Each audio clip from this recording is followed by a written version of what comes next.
Hello everyone, कैसे हैं आप सब। माय सेल्फ रोहित सैलानी और आज हम देखने वाले हैं चैप्टर 11 से लेकर चैप्टर 14 तक के एमसीक्यू।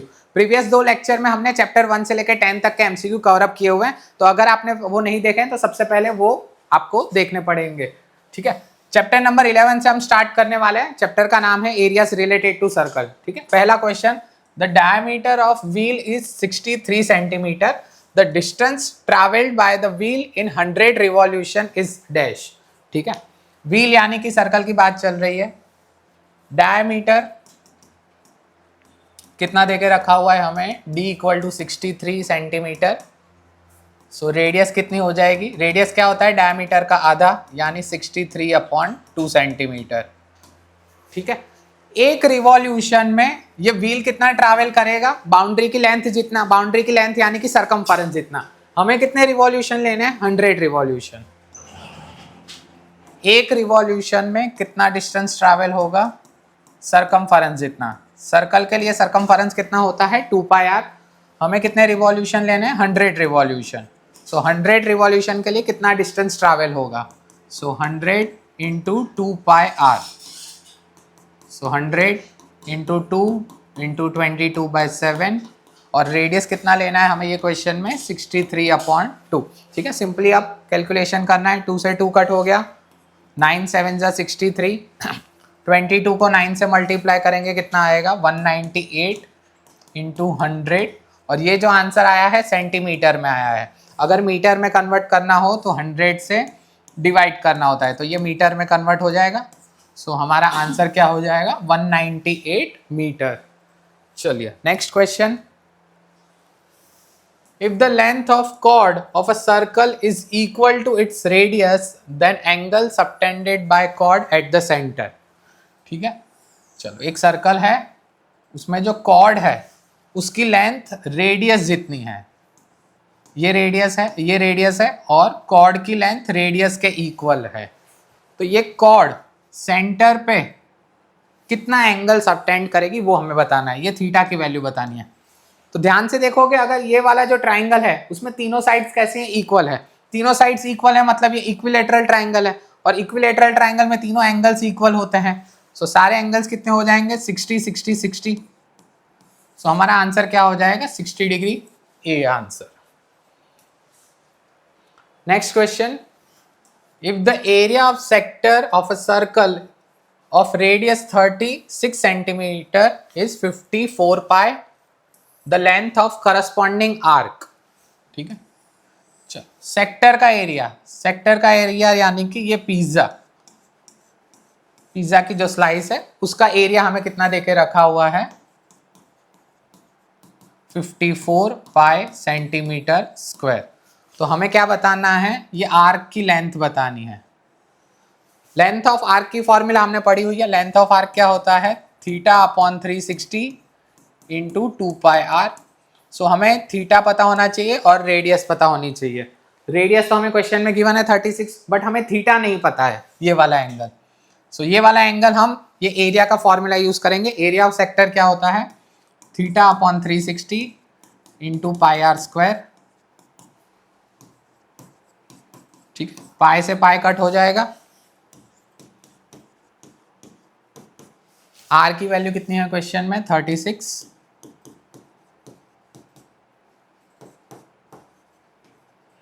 सॉरी,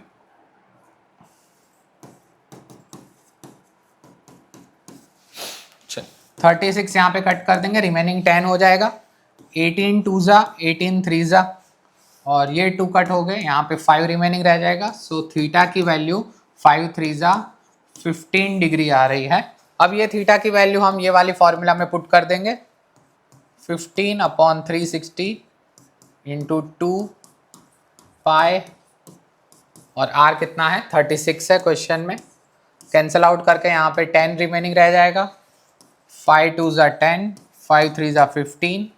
सो L हमारा आ रहा है 3 इंटू 22/π, और आंसर हमें पाई के फॉर्म में देना है। सो लेंथ ऑफ आर्क हमारा कितना आएगा, 3π। डी आंसर करेक्ट हो जाएगा। ठीक है, चलिए next question, the piece of wire 20 centimetre long is bent into the form of arc of circle of radius 60 upon pi. ठीक है, एक पीस ऑफ वायर है जिसकी लेंथ कितनी है 20 सेंटीमीटर है। इसको हमें बेंड करके क्या करना है, आर्क के फॉर्म में कन्वर्ट करना है। सो ये आर्क की लेंथ 20 सेंटीमीटर हो जाएगी और ये आर्क एक सर्कल की रेडियस है। सर्कल की रेडियस कितनी है 60 अपॉन पाई। हमें क्या फाइंड करना है, एंगल, ये वाला एंगल निकालना है। ठीक है, चल तो इसमें कौन सी फॉर्मूला यूज करेंगे, हमें लेंथ ऑफ आर्क पता है। लेंथ ऑफ आर्क की फॉर्मूला हमने अभी पढ़ी थी। लेंथ ऑफ आर्क होता है theta upon 360 into 2 pi R. So L की वैल्यू हमने पुट कर दी 20, थीटा हमें फाइंड करना है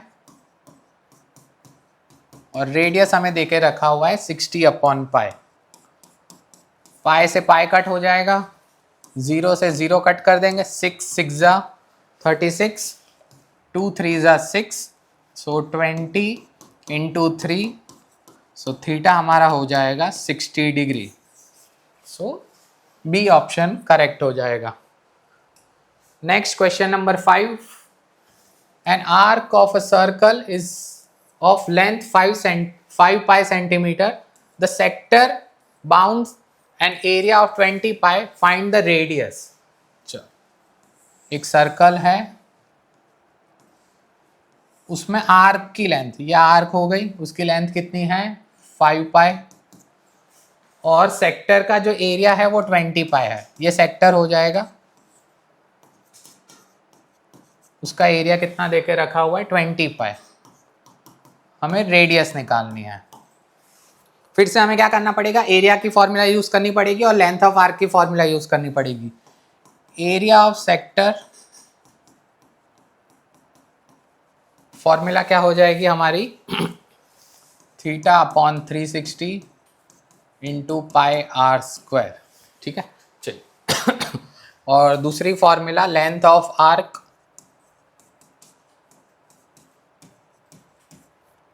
लेंथ ऑफ आर्क की formula theta upon 360 into 2 pi r. चलो लेंथ ऑफ आर्क कितना है क्वेश्चन में 5 पाई, थीटा हमें नहीं पता है, एज इट इज रखेंगे और आर की वैल्यू भी हमें नहीं पता है, उसको भी एज इट इज रखेंगे। ये पाई से ये पाई कट हो जाएगा, सो यहाँ से 5 इंटू 360 अपॉन 2, ये थीटा इंटू आर की वैल्यू हो जाएगी। ठीक है, ये 2 कट करेंगे, यहाँ पे 180 हो जाएगा, 180 को 5 से मल्टीप्लाई करेंगे, ये 900 हो जाएगा। ये वैल्यू हो जाएगी थीटा इंटू आर की। एरिया ऑफ सेक्टर कितना है क्वेश्चन में 20 pi, theta upon 360 as it is रहेगा, पाई को एज इट इज रखा और आर हमें फाइंड करना है, वो भी एज इट इज रहेगा। ये पाई से ये पाई कट हो जाएगा, सो 20 इंटू 360 अपॉन पाई, ये वैल्यू हो जाएगी आर स्क्वायर की। ठीक है, तो यहाँ से हम आर स्क्वायर और ये थीटा भी सॉरी पाई नहीं, यहाँ पे थीटा आएगा और थीटा की वैल्यू हम यहाँ से सब्स्टिट्यूट कर सकते हैं 900 अपॉन आर। थीटा की वैल्यू हमने सब्स्टिट्यूट कर दी 900 अपॉन आर और डाउन का डाउन आर न्यूमरेटर में मल्टीप्लाई हो जाएगा। ठीक है, ये वाले आर से ये वाला आर कट हो जाएगा, 0 0 यहाँ से कट हो जाएगा, 9 4 जा 36, सो आर की फाइनल वैल्यू 4 2 जा 8 सेंटीमीटर हमारा आंसर हो जाएगा डी। चलिए next question, how many revolutions will a wheel of radius 35 centimetre make to cover a distance 220 metre. ठीक है, सबसे पहला क्वेश्चन ही हमने ये टाइप का किया था, डिस्टेंस और रिवॉल्यूशन वाला। व्हील यानी सर्कल की बात चल रही है, एक रिवॉल्यूशन में कितना डिस्टेंस कवर होता है, बाउंड्री की लेंथ यानी कि सरकमफेरेंस जितना। ठीक है,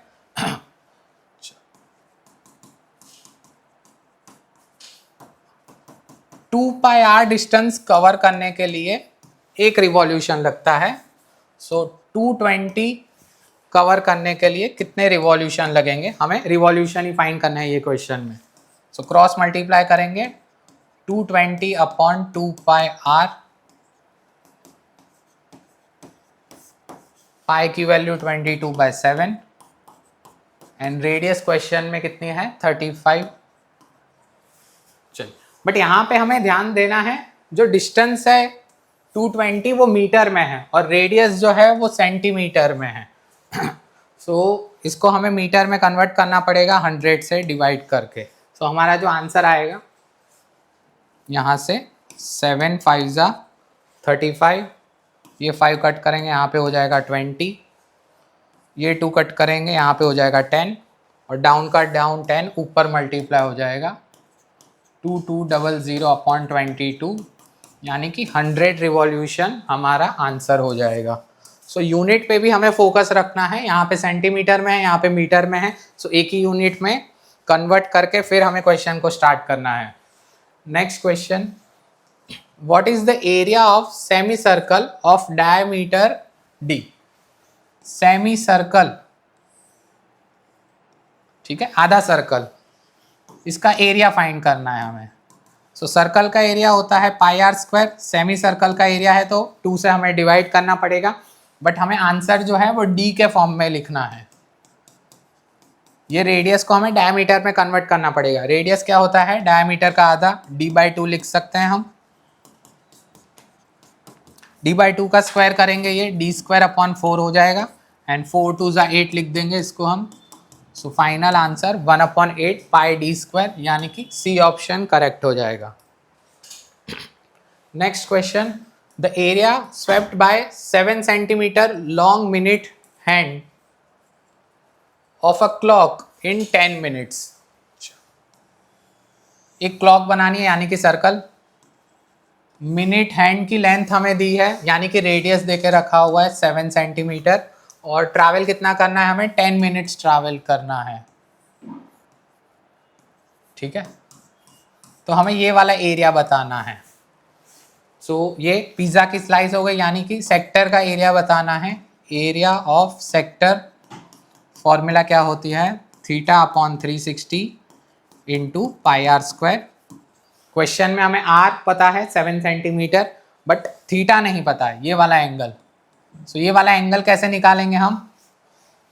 सो 15 मिनट्स में, यानी कि यहाँ तक 90 डिग्री कवर होता है, इसको हमें 3 इक्वल पोर्शन में डिवाइड करना है, 30 डिग्री 30 डिग्री एंड 30 डिग्री। सो ये वाला एरिया 60 डिग्री हो जाएगा। सो थीटा कितना है क्वेश्चन में 60 डिग्री, 60/360, पाई को हमने लिख दिया 22/7 और रेडियस कितना है 7 है और स्क्वायर है इसलिए 2 बार लिख दिया। ये 7 से ये 7 कट कर दिया, ये 0 से ये 0 कट, 6 6 जा 36, 11 2 जा एंड 3 2 जा। सो हमारा आंसर आ रहा है 77/3, ठीक है। 77 को 3 से डिवाइड करेंगे, 3 2 जा 6 रिमेनिंग 17, 3 5 जा 15 रिमेनिंग 2। सो 77/3 को हम क्या लिख सकते हैं 25 2/3, डी आंसर करेक्ट हो जाएगा। क्वेश्चन नंबर 9, यहाँ से अब हमारा चैप्टर नंबर 12 स्टार्ट हो रहा है, surface area and volume. The radii r of a sphere and that of base of a cone are same. Their volumes are also same. Find the height of cone. देखो एक sphere की बात चल रही है और एक कोन की बात चल रही है। क्या क्या इंफॉर्मेशन दी गई है, स्फीयर की रेडियस जो है वो r है और कोन का जो बेस है उसकी भी रेडियस हमें r ही लेनी है और वॉल्यूम दोनों का इक्वल है। स्फीयर का वॉल्यूम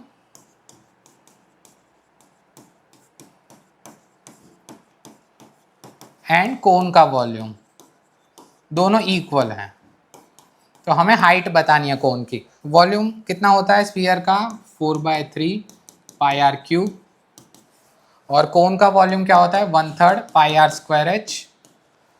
3 से 3 कट हो जाएगा, पाई से पाई कट हो जाएगा, सो रिमेनिंग क्या हो जाएगा 4r³ is equal to r² into H. ठीक है, r² भी कट हो जाएगा। सो यहाँ से हमें हाइट कितनी मिल जाएगी 4r, यानी कि डी ऑप्शन करेक्ट हो जाएगा।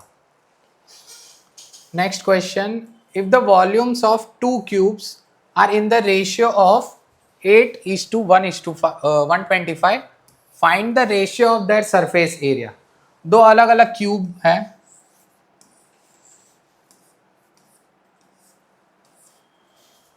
ठीक है, एक छोटा होगा एक बड़ा होगा क्यूब। इनके वॉल्यूम का रेशियो हमें कितना देके रखा हुआ है 8/125। ठीक है, इसकी लेंथ L अज्यूम कर लो और इसकी लेंथ X अज्यूम कर लो। ठीक है,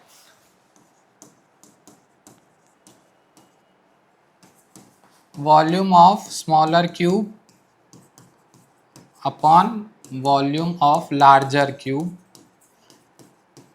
इनका रेशियो हमें कितना देके रखा हुआ है 8/125।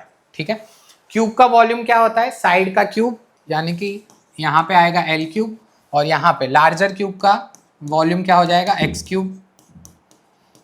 ठीक है, 8 किसका क्यूब होता है 2 का क्यूब होता है, और 125 5 का क्यूब होता है। सो यहाँ से साइड का रेशियो 2/5 आ रहा है, बट हमें साइड का रेशियो नहीं निकालना है, इनके सरफेस एरिया का रेशियो निकालना है। सरफेस एरिया की फॉर्मूला क्या हो जाएगी 6L² होता है surface area of small cube and surface area of larger cube, इनका रेशियो बताना है। फॉर्मूला होती है 6 साइड स्क्वायर।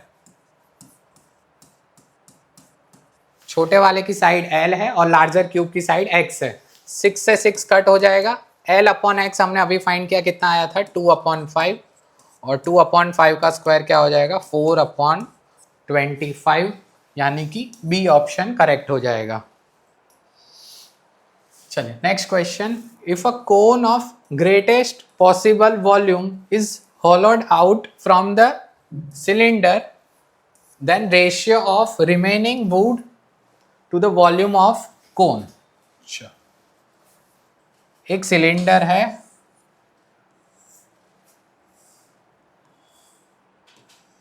इसमें से हमें ग्रेटेस्ट पॉसिबल वॉल्यूम वाला एक कोन बाहर निकालना है,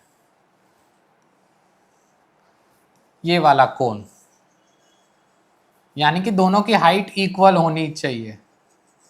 ये कोन हमें बाहर निकाल लेना है। हमें किसका रेशियो बताना है volume of remaining solid upon volume of कोन। चलिए, कोन का वॉल्यूम तो हमें पता है कितना होता है 1/3 πr²h, and volume of remaining solid मतलब सिलेंडर के वॉल्यूम में से हमें ये कोन माइनस कर देना है, तो रिमेनिंग सॉलिड का हमें वॉल्यूम मिल जाएगा। सिलेंडर का कितना होता है वॉल्यूम πr² माइनस कोन का 1/3 πr²h। ठीक है, πr² कॉमन आके कट हो जाएगा, इसके पास रिमेनिंग 1 और इसके पास रिमेनिंग 1/3। सो πr² कट कर देंगे, 1 - 1/3 कितना हो जाएगा 2/3, और यहाँ पे डिनोमिनेटर में है 1/3, 3 से 3 कट कर देंगे। सो रेशियो कितना आ रहा है 2:1 रेशियो बन रहा है हमारा। चलिए next question, the curved surface area of a cone having height 24 centimetre and radius 7 centimetre. Height है 24 सेंटीमीटर एंड रेडियस है 7 सेंटीमीटर, और हमें कर्व्ड सरफेस एरिया निकालना है कोन का। कोन का कर्व्ड सरफेस एरिया होता है πRL। अब L तो पता नहीं है हमें, सो L कैसे निकालेंगे। सो डायग्राम बनाया है हमने, ये परपेंडिकुलर हाइट, ये हो गई रेडियस, और ये होता है स्लैंट हाइट L। सो L कैसे निकालेंगे पाइथागोरस का यूज करके, h² + r² = L²। h कितना है क्वेश्चन में 24, 24 का स्क्वायर 576, 7 का स्क्वायर 49, दोनों को ऐड करेंगे 625 हो जाएगा, और 625 का स्क्वायर रूट कितना होता है 25। सो L कितना है 25।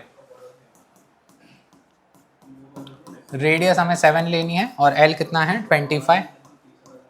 7 से 7 कट कर देंगे, 25 को 22 से मल्टीप्लाई करेंगे, 550 सेंटीमीटर स्क्वायर। आंसर हो जाएगा C option. The curved surface area of cylinder of height 5 centimeter is 94.2. Find the radius of cylinder. एक सिलेंडर है, उसका कर्व्ड सरफेस एरिया कितना देके रखा है क्वेश्चन में हमें 94.2।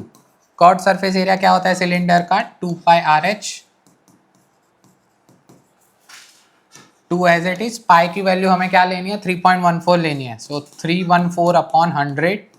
रेडियस कितना है क्वेश्चन में, रेडियस हमें फाइंड करना है एंड हाइट कितनी है 5 सेंटीमीटर, 942 अपॉन 10। 5 2 जा 10 कट हो जाएगा, ये वाला 10 और ये वाला 10 कट हो जाएगा। आर की वैल्यू आ रही है 942 अपॉन 314 और क्लियरली दिख रहा है डिवाइड करेंगे, आर की वैल्यू क्या हो जाएगी 3 सेंटीमीटर, यानी कि बी ऑप्शन करेक्ट हो जाएगा। क्वेश्चन नंबर 14, द मीन, मतलब यहां से हमारा चैप्टर नंबर 13 स्टार्ट हो रहा है statistic. The mean of 7 observations is 17, the mean of first 4 observation is 15, the mean of last 4 observation is 18, find the fourth observation. Total कितनी ऑब्जर्वेशन के बारे में बात चल रही है 7 ऑब्जर्वेशन। तो 7 ऑब्जर्वेशन को पहले अज्यूम कर लो, A B C D E F G, ये 7 ऑब्जर्वेशन के बारे में बात चल रही है। इनका जो मीन है वो कितना है 17 है। मीन का मतलब क्या होता है sum of all observation divide by total number of observation. ये कितना है क्वेश्चन में 17 है, ठीक है। 7 सामने मल्टीप्लाई कर दोगे कितना हो जाएगा 119 हो जाएगा।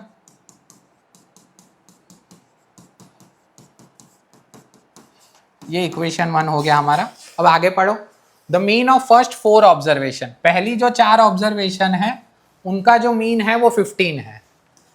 सम of all observation divide by total number of observation, ये मीन कितना है 15 है। ये हमारा सेकंड इक्वेशन बन जाएगा। आगे क्या इंफॉर्मेशन दी गई है, लास्ट 4 ऑब्जर्वेशन का मीन 18 है, ये हमारी लास्ट 4 ऑब्जर्वेशन है। Sum of all observation divide by total number of observation, इसका मीन कितना बन रहा है 18 है। 18 4 जा करेंगे 72 आ जाएगा। सो ये 3 इक्वेशन बन रहे हैं हमारे। हमसे फोर्थ ऑब्जर्वेशन पूछी है, फोर्थ ऑब्जर्वेशन यानी ये डी की वैल्यू निकालनी है, ठीक है। मतलब पूरे को हमें डी के फॉर्म में कन्वर्ट करना पड़ेगा। तो यहाँ से हम सब्सटीट्यूशन मेथड यूज करेंगे। a प्लस बी प्लस सी की वैल्यू 60 माइनस डी पुट करेंगे। a प्लस बी प्लस सी की वैल्यू हमने कितनी पुट की 60 माइनस डी, ये वाला d एज इट इज रहेगा। e प्लस एफ प्लस जी, e प्लस एफ प्लस जी की वैल्यू कितनी हो जाएगी 72 minus D. So plus D minus D cut हो जाएगा, 72 में 60 ऐड करेंगे 132 हो जाएगा। सो यहाँ से डी की वैल्यू कितनी बन जाएगी हमारी 23। सो फोर्थ ऑब्जर्वेशन सॉरी माइनस करेंगे कितना आ जाएगा 13 आ जाएगा। सो बी ऑप्शन करेक्ट हो जाएगा। Next question, the mean of कितनी ऑब्जर्वेशन है 1 2 3 4 5 6 7, इनका मीन जो है वो 7 है। हमें x की वैल्यू बतानी है। मीन के फॉर्मूला जस्ट हमने अभी पढ़ी, sum of all observation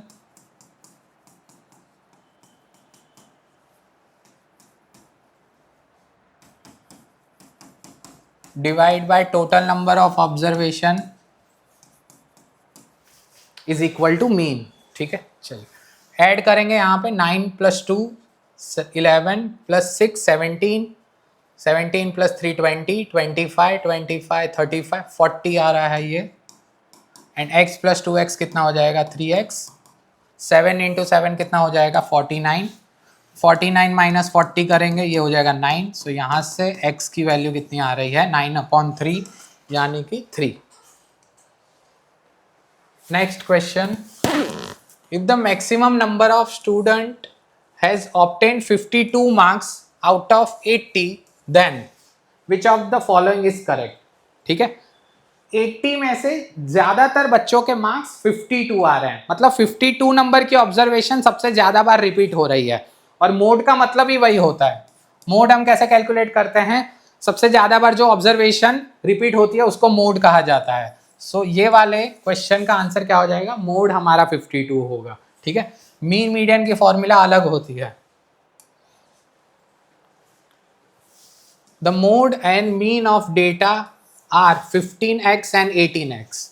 mode यानी कि z हमें देके रखा हुआ है 15x एंड मीन यानी कि x बार हमें देके रखा हुआ है 18x। हमें मीडियन निकालना है। मीन मीडियन और मोड के बीच में रिलेशन क्या होता है, z equal to 3m minus 2x bar. ठीक है, z कितना है क्वेश्चन में 15x, m हमें फाइंड करना है, x बार कितना है क्वेश्चन में 18x। 18 टू जा करेंगे कितना आएगा 36, 36 इस तरफ आगे प्लस हो जाएगा 15x प्लस 36x, दोनों को ऐड करेंगे ये हो जाएगा 51x, और 51 को 3 से डिवाइड करेंगे कितना आएगा 17x। सो सी ऑप्शन करेक्ट हो जाएगा। चलिए next question, if the mode is 10 and sum of mean and median is 25। Mode यानी कि z हमें क्वेश्चन में देके रखा हुआ है 10, सम ऑफ मीन एंड मीडियन ये कितना है 25 है। ये दो चीज़ें गिवन है हमें क्वेश्चन में, क्या फाइंड करना है, मीन एंड मीडियन निकालना है हमें। अभी हमने रिलेशन लिखा था z इक्वल टू क्या होता है 3m माइनस 2x बार होता है। z कितना है 10। सो दो वेरिएबल दो इक्वेशन को हमें सॉल्व करना है, या तो सब्सटीट्यूशन मेथड लगा सकते हैं या तो फिर हम क्या कर सकते हैं एलिमिनेशन मेथड लगा सकते हैं।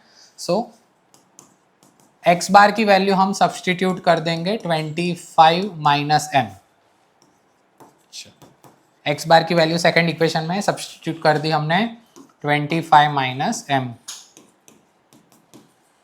चलिए -2 को अंदर मल्टीप्लाई कर दो, ये हो जाएगा -50 माइनस माइनस प्लस 2m, -50 इस तरफ आके प्लस हो जाएगा 3m प्लस 2m कितना हो जाएगा 5m। सो यहाँ से मीडियन हमारा आ रहा है 12। कितने ऑप्शन में मीडियन 12 है, सिर्फ एक ही ऑप्शन में है। सो x बार कैलकुलेट करने की जरूरत नहीं है, बी ऑप्शन हमारा करेक्ट हो जाएगा। If the value of each observation is increased by 3 then mean of the data क्या होगा। समझो कोई भी नंबर अज्यूम कर लो, ये 5 नंबर हैं, इनका मीन क्या आएगा सबसे पहले, sum of all observation divide by total number of observation. So 15/5 इनका मीन आ रहा है 3। अब क्या बोला है, सब सारे ऑब्जर्वेशन जो है उसमें हमें 3 ऐड कर देना है। इसमें +3 करेंगे तो ये हो जाएगा 4, इसमें +3 करेंगे ये हो जाएगा 5, वैसे ये हो जाएगा 6, ये हो जाएगा 7, ये हो जाएगा 8। तो इन सब का मीन कितना आएगा। सो सबको टोटल कर दो, 9 + 6 15, 15 + 15 30, 30/5 यानी कि कितना आ रहा है 6। तो जो हमारा मीन आ रहा है वो भी कैसा हो गया 3 बढ़ गया। सो इंक्रीजेस बाय 3 हमारा आंसर हो जाएगा। Next question, question number 20, class और फ्रीक्वेंसी हमें गिवन है, क्या फाइंड करना है, lower limit of median and model class. ठीक है, मॉडल क्लास का मतलब क्या होता है, हाईएस्ट फ्रीक्वेंसी वाला जो क्लास होता है वो मॉडल क्लास होता है। सो हाईएस्ट फ्रीक्वेंसी हमें यहाँ पे 20 दिख रही है। सो मॉडल क्लास हमारा कितना है 15 to 20। मीडियन क्लास कैसे निकालते हैं, सो मीडियन क्लास के लिए सबसे पहले हमें CF निकालना पड़ेगा, क्यूमुलेटिव फ्रीक्वेंसी। CF कैसे निकालते हैं, पहला वाला एज इट इज कॉपी करेंगे और क्रॉस में ऐड करते जाएंगे 25, 37, 57 और यहाँ पे कितना हो जाएगा 66 हो जाएगा। अब मीडियन क्लास कैसे निकाला जाता है, मीडियन का मतलब होता है मिडल वैल्यू। सो टोटल जितने हमारे ऑब्जर्वेशन हैं 66, उसको 2 से डिवाइड कर दो, 2 से डिवाइड करेंगे कितना आएगा 33। अब CF में हमें चेक करना है 33 कौन से नंबर के बाद आता है। सो CF में 33 जो है यहाँ पे। सो ये वाला जो क्लास है हमारा वो मीडियन क्लास होगा। हमसे क्या पूछा गया है, लोअर लिमिट का सम बताना है। तो मॉडल क्लास की लोअर लिमिट आ रही है 15 एंड मीडियन क्लास की लोअर लिमिट आ रही है 10, यानी कि दोनों का एडिशन कितना हो जाएगा 25। चलिए, तो यहां से अब हमारा chapter last number 40 probability start हो रहा है। In a lottery there are 10 prizes and 30 blanks, यानी कि टोटल नंबर ऑफ लॉटरी कितनी हो जाएगी 40। Find the probability of winning a prize.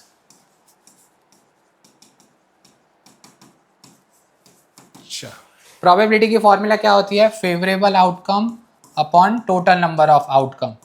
Total कितनी लॉटरी है 30 + 10 यानी कि 40 है, और हमें जीतने की प्रोबेबिलिटी बतानी है। सो प्राइस कितनी लॉटरी को मिलने वाला है 10 लॉटरीज को, ठीक है। सो 10/40 यानी कि 1/4 हमारा आंसर हो जाएगा ए ऑप्शन।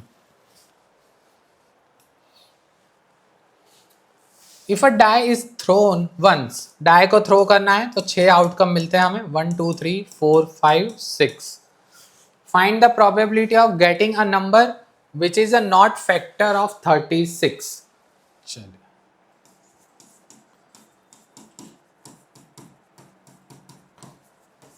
टोटल आउटकम कितने दिख रहे हैं 6 दिख रहे हैं। इसमें से कितने नंबर 6 के फैक्टर्स नहीं है, ठीक है। कौन कौन सा नंबर 36 को डिवाइड नहीं कर सकता है। 1 तो सबको डिवाइड कर सकता है, 2 भी 36 को कर सकता है, 3 भी कर सकता है, 4 भी कर सकता है, 6 भी कर सकता है। सिर्फ 5 अकेला नंबर ही है जो 36 को डिवाइड नहीं कर सकता है, यानी कि वो उसका फैक्टर नहीं है। सो फेवरेबल आउटकम हमारा 1 होगा। यहाँ पे 5 नहीं लिखना है, नंबर ऑफ फेवरेबल आउटकम कितने वो लिखना है। सो आंसर क्या हो जाएगा हमारा 1/6, यानी कि सी ऑप्शन करेक्ट हो जाएगा। If a card is selected at a random from 52 cards, find the probability of being a red face card। चलो, रेड कलर के फेस कार्ड कितने होते हैं, टोटल 52 कार्ड्स हैं। फेस कार्ड कितने होते हैं 12 होते हैं, 6 रेड कलर के होते हैं और 6 ब्लैक कलर के होते हैं। सो 6/52 हमारा आंसर हो जाएगा। यहाँ से 2 2 कट करेंगे, सो 3/26 यानी कि डी करेक्ट हो जाएगा। 2 coin are tossed simultaneously, 2 coin को टॉस करना है। सो टोटल पॉसिबल आउटकम कितने होंगे, यहाँ तो दोनों पे हेड आ सकता है, यहाँ तो दोनों पे टेल आ सकता है, या पहले पे हेड दूसरे पे टेल, या तो फिर पहले पे टेल दूसरे पे हेड। ये 4 आउटकम पॉसिबल हैं। किसकी प्रोबेबिलिटी बतानी हमें, एटलीस्ट 1 हेड दिखना चाहिए।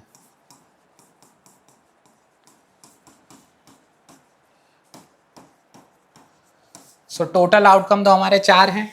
एटलीस्ट 1 का मतलब क्या होता है, एक या तो फिर एक से ज्यादा हेड दिखने चाहिए।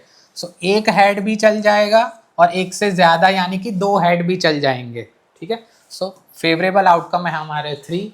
सो 3/4 करेक्ट आंसर हो जाएगा। Next question number 25।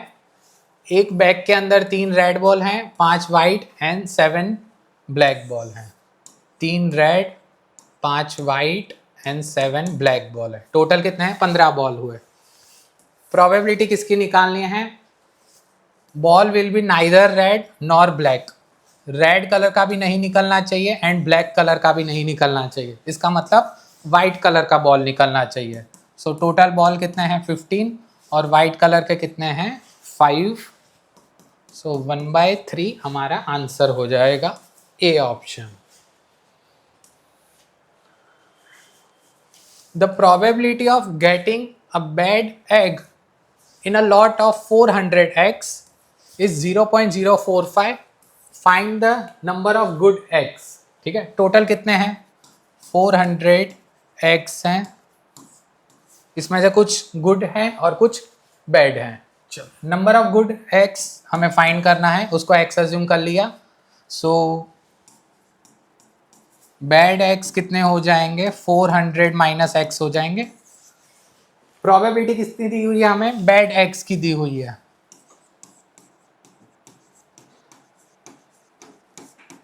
टोटल कितने हैं, टोटल नंबर ऑफ आउटकम है 400 और ये कितना है 400 माइनस एक्स, इसकी प्रोबेबिलिटी हमें गिवन है 0.045। चलो 0.045 को हम क्या लिखेंगे 45/1000। 0 कट हो गया, यहाँ से 9 5 एंड 2 5 कट हो जाएगा, ये 2 से ये 2 कट हो जाएगा। सो 400 माइनस एक्स इक्वल टू 9 2 18। सो यहाँ से x की वैल्यू आ रही है 400 माइनस 18 यानी कि 382। सो सी ऑप्शन हमारा करेक्ट हो जाएगा। 2 dice are thrown together, 2 die को थ्रो करना है। सो 6 इंटू 6 यानी कि टोटल नंबर ऑफ आउटकम कितने होंगे 36।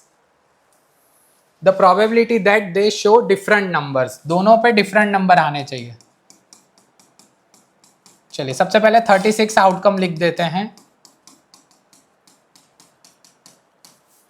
11 12 13 14 15 16, फिर 21 22 23 से लेकर 26 तक लिखना है हमें।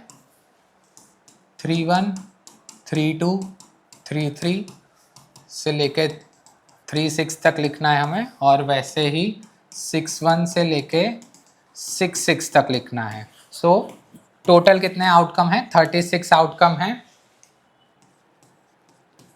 प्रोबेबिलिटी किसकी निकालनी है, दोनों पे डिफरेंट नंबर मिलना चाहिए, मतलब सेम नंबर नहीं होना चाहिए। तो ये जो डायगोनल आपको दिख रहा है ये 6 आउटकम, ये 6 आउटकम ही ऐसे हैं जहां पे दोनों पे सेम नंबर है। सेम नंबर नहीं होना चाहिए, डिफरेंट नंबर होना चाहिए दोनों पे। सो ये 6 आउटकम नहीं चलेंगे, उसके अलावा जितने भी आउटकम हैं वो हमें चल जाएंगे। सो 36 माइनस 6 करेंगे कितना आएगा 30, 6 कट हो जाएगा। सो हमारा आंसर क्या हो जाएगा 5/6। चलिए next question number 28। In a group of 20 people 5 can't swim. Total कितने लोग हैं 20 लोग हैं, उसमें से 5 को तैरना नहीं आता है, कांट स्विम। 15 लोगों को स्विमिंग आती है। अच्छा आगे, if one person is selected find the probability that he और शी कैन स्विम। ठीक है, चलो टोटल आउटकम कितने दिख रहे हैं 20, और स्विमिंग कितने लोगों को आती है 15 लोगों को। 5 5 कट हो जाएगा। सो 3/4 हमारा आंसर हो जाएगा, ए ऑप्शन करेक्ट हो जाएगा। Question number 29, the probability of occurrence of an event is denoted by P, the probability of the non occurrence of event is denoted by Q, then relation between P and Q। कोई भी event occur कर रही है, यानी कि event A अकर कर रही है, उसकी प्रोबेबिलिटी को P से रिप्रेजेंट करना है, और वही इवेंट अकर नहीं कर रही है यानी कि A डैश, या फिर A बार भी लिख सकते हैं हम, उसकी प्रोबेबिलिटी दी गई है Q। और हमने टेक्स्ट बुक में ये फॉर्मूला पढ़ी हुई है, P of A plus P of A बार कितना होता है 1 होता है। सो P और Q के बीच में रिलेशन क्या बन रहा है, दोनों का एडिशन कितना होगा 1 होगा। सो ए ऑप्शन हमारा करेक्ट हो जाएगा। चलिए यहाँ पे लास्ट क्वेश्चन है हमारा, a girl calculates the probability of her winning in a lottery is 0.08। Total number of lottery कितनी है 6000। How many tickets has she bought. Winning की प्रोबेबिलिटी कितनी है 0.08। टोटल नंबर ऑफ लॉटरीज कितनी है 6000, और कितनी उसने खरीदी है वो हमें फाइंड करना है। सो उसको हमने x अज्यूम कर लिया। सो x हमारा फेवरेबल आउटकम, ये टोटल आउटकम। सो 0.08, 0.08 को क्या लिख देंगे हम 8/100। 0 यहाँ से कट हो जाएगा। सो x की वैल्यू आ रही है 60 × 8 यानी कि 480 होगी। सो C करेक्ट हो जाएगा यहाँ से हमारा। ठीक है, तो यहाँ पे हमारा सेशन कंप्लीट हो रहा है। आई होप आपको सेशन अच्छा लगा होगा। हमने चैप्टर 1 से लेकर 14 तक के सारे MCQ कवर अप किए हैं। सो आपको एग्जाम के लिए काम लग सकते हैं। ठीक है, जल्दी मिलेंगे अगले सेशन के साथ, उसमें हम IMP क्वेश्चन डिस्कस करने वाले हैं। तो ऐसे ही चैनल को देखते रहिए, चैनल को सब्सक्राइब कीजिए और वीडियो को लाइक करिए। Thank you.